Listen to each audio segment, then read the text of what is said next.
একটি public notice UGC net 2024 June, এই যে ইউজিসি নেট কন্ডাক্ট হতে চলেছে, সো সেই বিষয়ে একটি গুরুত্বপূর্ণ আপডেট রয়েছে, আপনাদের সঙ্গে আলোচনা করব। এতদিন অবধি আমাদের ইউজিসি যে নেট এক্সাম অনুষ্ঠিত হতো সেটা মূলত দুটো বিষয়, একটা হচ্ছে তিনটে বিষয় বলতে পারেন। এক নম্বর হচ্ছে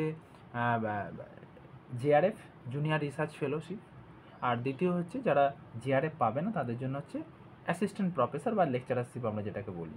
এই দুটো মোডে হতো, দুটো বিষয়ে আমাদেরকে ফর্ম ফিল আপও সেরকম করতে হতো যে আমরা জুনিয়র রিসার্চ ফেলোর জন্য এবং অ্যাসিস্ট্যান্ট প্রফেসরের জন্য অ্যাপ্লাই করছি, না শুধুমাত্র অ্যাসিস্ট্যান্ট প্রফেসরের জন্য অ্যাপ্লাই করছি। কারণ হয় কি, কারণ অনেকেরই এজ লিমিট যখন শেষ হয়ে যায় তখন আর জিআরএফের জন্য অ্যাপ্লাই করা যায় না, তখন সেটা অনলি অ্যাসিস্ট্যান্ট প্রফেসরের জন্য অ্যাপ্লাই করতে হয়। আপনারা যারা ফর্ম ফিল আপ করেছেন বিগত দিনে তারা প্রত্যেকেই জানেন এই ব্যাপারটা, যে আমাদের ওখানে দুটো অপশানের মধ্যে যে কোনো একটা অপশান চুজ করতে হয়। Exam applied for assistant professor only, exam applied for JRF and assistant professor online.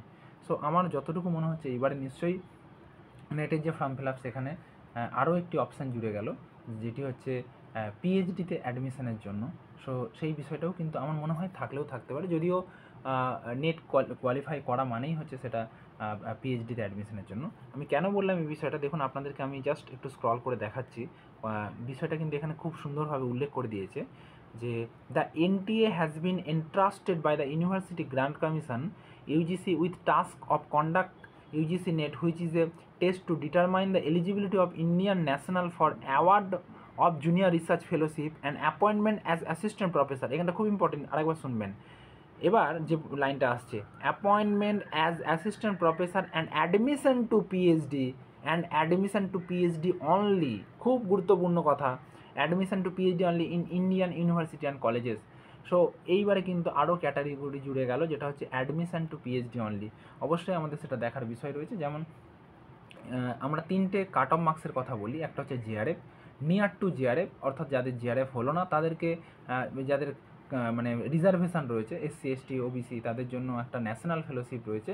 তারপরে হচ্ছে অ্যাসিস্ট্যান্ট প্রফেসর অনলি, যারা হয়তো ওই কাট অফেও পেলো না, জিআরএফের কাছাকাছি কাট অফটাও পেলো না, ন্যাশনাল ফেলোশিপ পায় না। কিন্তু তারপরেও হয়তো একটা ক্যাটাগরি জুড়ে গেল, যেটা হচ্ছে অ্যাডমিশন টু পিএইচডি অনলি। তারা জুনিয়র রিসার্চ ফেলো হলো না, জিআরএফও পায়নি, নিয়ার টু জিআরএফও পায়নি, এবং তারা অ্যাসিস্ট্যান্ট প্রফেসরও যে কাট অফ সেটাও পায়নি, কিন্তু তারপরেও একটা কাট অফ পেয়েছে, যে কাট অফটা আসবে সেটা হচ্ছে admission two PhD only. So যারা যারা পিএইচডি করার জন্য চিন্তাভাবনা করছিলেন যে আমার হয়তো নেট হচ্ছে না, সেট হচ্ছে না, কী করব, সো এইটা কিন্তু তাদের কাছে একটা বিরাট বড় সুযোগ, যে অ্যাডমিশন টু পিএইচডি তাদের ক্ষেত্রে কিন্তু তারা পিএইচডিতে অ্যাডমিশন নিতে পারবে যদি কোয়ালিফাই করে যায়। সো খুবই গুরুত্বপূর্ণ একটা বিষয়। যদিও আবার অনেকে বলছেন যে এতদিন ধরে যে রেটগুলো হতো ইউনিভার্সিটি কন্ডাক্ট করতে, হয়তো সেই ক্ষমতাটা কোথাও না কোথাও হয়তো খর্ব হতে চলেছে বিভিন্ন ইউনিভার্সিটি বা কলেজের।